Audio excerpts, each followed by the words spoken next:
เมื่อตอนน้ำเหมียวไปหาหมอทำหมันทำวัคซีน ไม่ใช่ทำหมันทำวัคซีนเห็นเกษตรกรเก็บผักตรงนี้กันครับอันนี้ก็เลยจะมาขอผักที่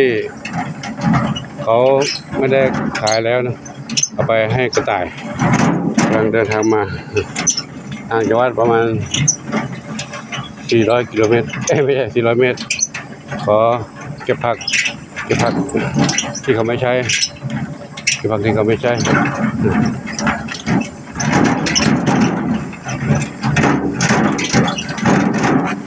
แล้วก่อนพักยกกันตรงนี้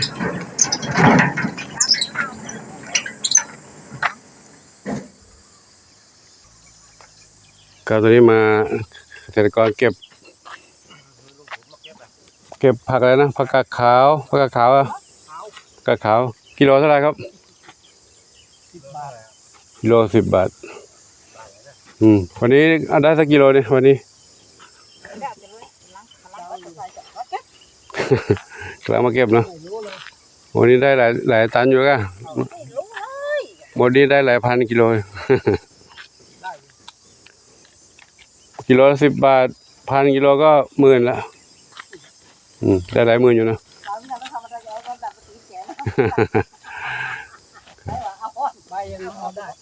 เดี๋ยวเอาไปมันให้กระต่ายกิน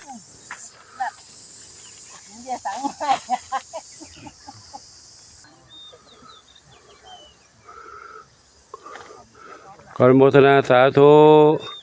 อายุวันโนสุขังพระลังก็ไปให้กระต่ายกินทำบุญทำทานให้กระต่ายสาธุ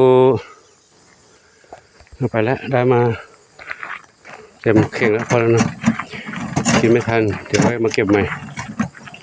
ยังอีกมีอยู่เยอะเดือดร้อนแล้วเดือดร้อนแล้วเดินทางกลับ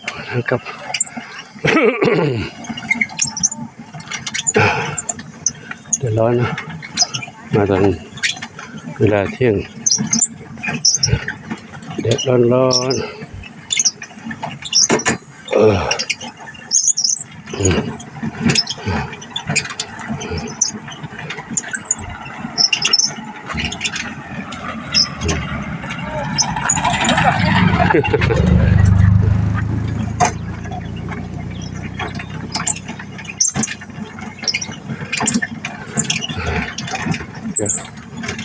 พักลมแป๊บนึงแดดร้อนผ้าไม่ได้ใส่เสื้อแดดร้อนเลย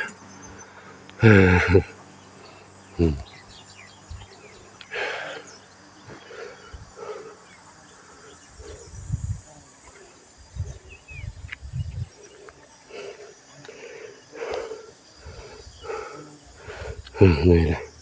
เดี๋ยวลมไม้ใบบังแป๊บนึงไปต่อเพื่อ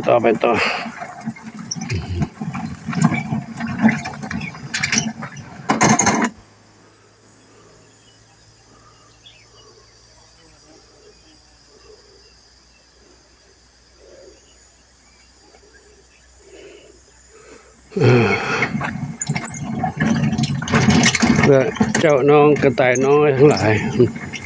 เมื่อเช้าเขาจากไปตายหนึ่งเคยหลบอยู่นั่นกระต่ายอยู่แต่มองเห็นไม่ครบเลยหลบซ่อนใจนั่นถึงพอเขายุดปูเขายุดคลิปเลยทายไปด้วยเหนื่อยหอบแค่นี้ก่อนนะเดี๋ยวค่อยถึงวัดแล้วค่อยถ่ายต่อนะสาธุเดินทางต่อไปนั่น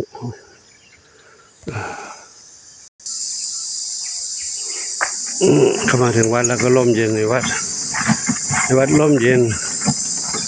เสียงจักรจั่นร้องเจ็ด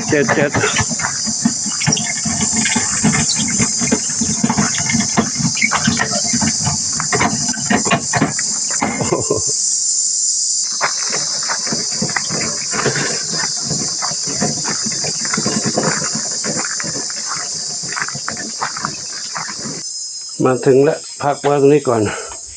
จะถึงเวลาค่อยให้เขากินนะไว้ตรงนี้ก่อนแต่มาถึงรถเข็นกับอีกหนึ่งตะกร้า ตะเข่งครับเดี๋ยวพักก่อนเนาะร้อนแทบเป็นลม พระไม่ได้ใส่เสื้อผ้าใส่หนังสะตัวเดียวร้อนหมดเลยผิวหนังเกรียมแล้วโดนแดดครับก็ขออนุโมทนาสาธุกับทุกท่านที่รับชมเนาะคลิปอาจจะโหลดโพสต์ช้าไปนิดนึงไม่ทราบว่าสัญญาณอินเทอร์เน็ตเป็นไงขัดข้องตั้งแต่เช้ามาแล้วเช้ามาแล้วหรือว่าอาจจะมีไฟไหม้สายส่งสัญญาณหรือเปล่าเนาะพอเราอยู่ในป่าในเขาสายส่งสัญญาณมายังเสาต่างๆอาจจะโดนไฟป่าไหม้เสียหายก็ได้ก็ช้านิดนึงโหลดช้าครับก็ไม่เป็นไรนะช้าดีกว่าไม่มาครับก็ขออนุโมทนาสาธุอายุวันโนทุกครั้งพลังเจ้าทรัพย์ทวีไปช่วยหลวงปู่เก็บผักให้กระต่ายเลยปู่ไปลุยแดดมาร้อนนะมันเลยเมียนอนหลับสบายเลย